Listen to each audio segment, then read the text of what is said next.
అయింది కదా, అవును. అది ఎలా ఉంది?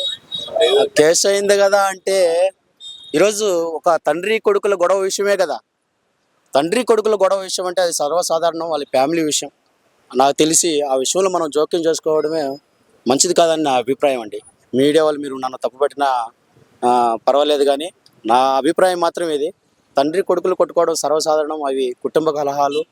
అవి ఏనాడైనా వాళ్ళు మళ్ళా తండ్రి కొడుకులు ఒకటి అవుతారు. మనం కాబట్టి దాన్ని జోక్యం చేసుకోకుండా మనం ఉండడమే.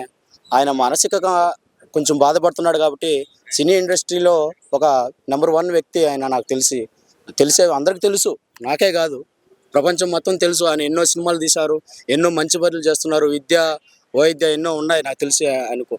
ఎన్నో ట్రస్టులు కూడా ఉన్నాయి కదండి. మరి అటువంటి వ్యక్తిని మనం తప్పు పట్టడం కరెక్ట్ కాదని నా అభిప్రాయం అండి. మీడియా వాళ్ళు వెళ్తే మీడియా వాళ్ళ మీద మోహన్ బాబు దాడి చేసిండు అలా. ఆడంటే ఆయన మానసికంగా ఉన్నాడు కాబట్టి మీరు అతన్ని కొంచెం తప్పుడు బారి పడుతున్నారని ఆయన ఉద్దేశంగా అలా ఆలోచించి మిమ్మల్ని కూడా ఒక చేసుకోవడం కానీ దాడి చేయడం కూడా ఉంటుంది కదా. అది కూడా మనం కూడా అర్థం చేసుకోవాలి కదా. ఒక సమస్య ఉన్నప్పుడు ఒక వ్యక్తి ఒక మానసికంగా బాధపడుతూ ఎన్నో ఆలోచనలతో కూడినప్పుడు మనం వెళ్ళినప్పుడు అతనికి డిస్టర్బెన్స్గా అనిపించి కూడా మనం దాడి చేసి ఉండొచ్చు కదా అని మనం ఎందుకు అర్థం చేసుకోకూడదు? తలకు చాలా పెద్ద గాయమైందంట, కెమెరాలు కూడా వలిగిపోయినాయి. ఎవరికి దెబ్బ తగిలినాయి? Media journalist. తగులుంటాయి కూడా, తగులుతాయి మామూలుగా. ఇంకా కొట్టినారంటే తగులుంటాయి. ఆయన ఏ సిచ్యువేషన్లో మనం ఇప్పుడు పెద్ద వ్యక్తి ఆయన, ఏమి సామాన్యమైన వ్యక్తి ఏం కాదు.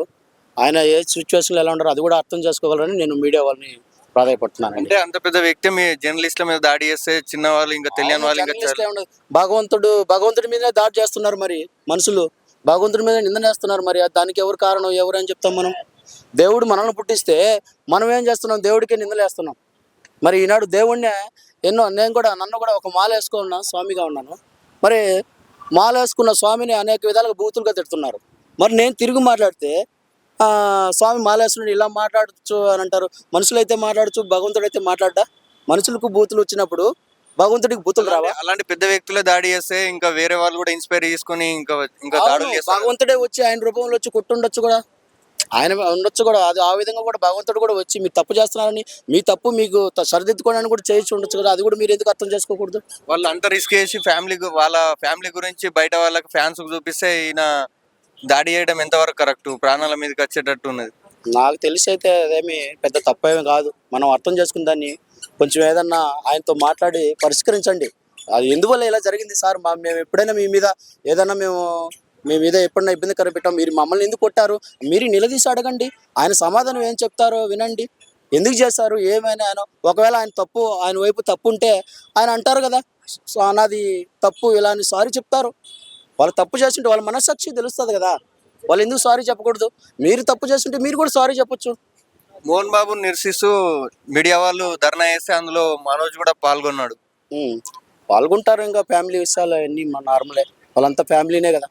ఒక ఫ్యామిలీకి వాళ్ళంతా మీడియా వాళ్ళ తరపున ధర్నా చేసిండు మనోజ్. చేస్తారు. ఇంకా నాన్న మీద ఏమో ఏ ఆలోచనలు ఉన్నాయో, వాళ్ళ ఉద్దేశాలు ఎలా ఉన్నాయో. ఒక ఒక కుటుంబంలో అందరం తండ్రికి పుట్టినా కూడా 4-5 మంది ఉంటే అందరూ బిడ్డలందరూ కలిసి ఒకే వైపు ఉండాలని లేదు కదా. కన్నతల్లినే తిట్టే వాళ్ళు ఉన్నారు, తండ్రిని కొట్టే వాళ్ళు ఉన్నారు, ఒకరొకరు ఇడిపిన వాళ్ళు ఎన్నో కుటుంబాలు ఉండేవి. ఈ కుటుంబమే కాదు కదా. మరి ఇంత చూస్తున్నారు కదా, మనోజ్ది తప్పు అనిపిస్తుందా లేకపోతే మోహన్ బాబుది తప్పు అనిపిస్తుందా? నాకు తెలిసి ఎవరిది తప్పు కాదు, వాళ్ళ పరిస్థితుల వల్ల అలాగా జరుగుతున్నాయని నా అభిప్రాయం అండి. మోహన్ బాబు ఏమంటున్నా అంటే మనోజ్ వాళ్ళ భార్య వల్లనే ఇవన్నీ గొడవలు అవుతున్నాయి అంటుండు. మేబీ ఉండొచ్చు. అది కొన్ని వస్తూ ఉంటాయి కదా. కుటుంబంలో ఉన్నాక కొంచెం ఇంట్లో కోడలు వచ్చినప్పుడు, కొత్త వ్యక్తులు వచ్చినప్పుడు వాళ్ళ వల్ల కానీ వాళ్ళు కావాలని చేయరుగా, వాళ్ళ భార్య వాళ్ళు చేయరు. కొన్ని పరిస్థితుల వల్ల అలాంటి విషయాలు ఎన్నో కుటుంబాలు మనం చూస్తున్నాం సమాజంలో. వీళ్ళ కుటుంబం అనే కాదు, దాన్ని మనం పెద్దగా తప్పు తీసుకోవాల్సిన అవసరం లేదని నేను అంటున్నానండి. మనోజ్ ఏమంటున్నా అంటే అధిక ఫీజులు వసూలు చేస్తున్నారని అంటున్నావు మోహన్ బాబు. అది ఎట్లో మీరు యూనివర్సిటీలో అంటే ఇన్నాళ్ళుగా లేనప్పుడు అప్పుడంతా ఉన్నారు కదా, అప్పుడంతా అడగలేదు మనోజ్ గారు. తన కొడుకైనా కావచ్చు, అప్పుడెందుకు అడగలేదు? ఇన్నాళ్ళు ఫీజులు అన్ని స్కూల్ ఎన్నో సంవత్సరాల నుంచి ఉన్నాయి కదా, అప్పుడు లేనిది ఇప్పుడే ఎందుకు ఉంటున్నాయి? మీ కలహాల వల్ల దీని మీద విద్యా బుద్ధులు, విద్య మీద కూడా, స్కూల్స్ మీద కూడా ఇలా చేయడం. సరస్వతి ఆమె వాళ్ళ ద్వారా కూడా ఎంతో మందికి విద్యను అందించిన వాళ్ళు కదా మోహన్ బాబు గారు. వీళ్ళ పర్సనల్ గొడవలు వాటి మీద తీసుకోవడం అది కరెక్ట్ కాదు. దయచేసి మనోజ్ గారు, నేను మిమ్మల్ని అంటున్నాను, మీరు ఒక కుటుంబం మీ తండ్రి గారు కాబట్టి మీరు కొంచెం అర్థం చేసుకొని మీరు అందరూ కలిసిమెలిసి ఉండాలని నేను మనస్ఫూర్తిగా కోరుకుంటున్నాను. అవి పెద్ద సమస్యలు ఏం కాదు. మీ పరిస్థితులు ఎలా ఏమో కానీ నేను కూడా మీ కుటుంబంలో చెప్పవలసిన విషయం ఏం కాదు, కానీ కొంచెం మీడియా వాళ్ళు అడుగుతుండడం కూడా మీ కుటుంబం అంటే మాకు కూడా చాలా అభిమానము. మీరు అందరూ కూడా కలిసిమెలిసి ఉంటే ఏనాడైనా కూడా మీరు విడిపోతే ఎప్పటికీ మీరు సంతోషంగా ఉండలేరు, మీరు ఏమి సాధించలేరు కూడా. సాధించినా కూడా ఏమి అయ్యేది ఏం లేదు. మీరు కలిసి ఉంటే ప్రతి ఒక్కరు కూడా అందరం కూడా మనం అందరం కూడా కలిసి ఉంటే ఏదైనా చేయగలమని నా అభిప్రాయం అండి. ఇంకా ఎన్ని రోజులకు సర్దు మగ్గుతా అనుకుంటున్నావు? త్వరలోనే చూస్తారు మీరు, ఏముంటుంది త్వరలోనే చూస్తారు. అది కూడా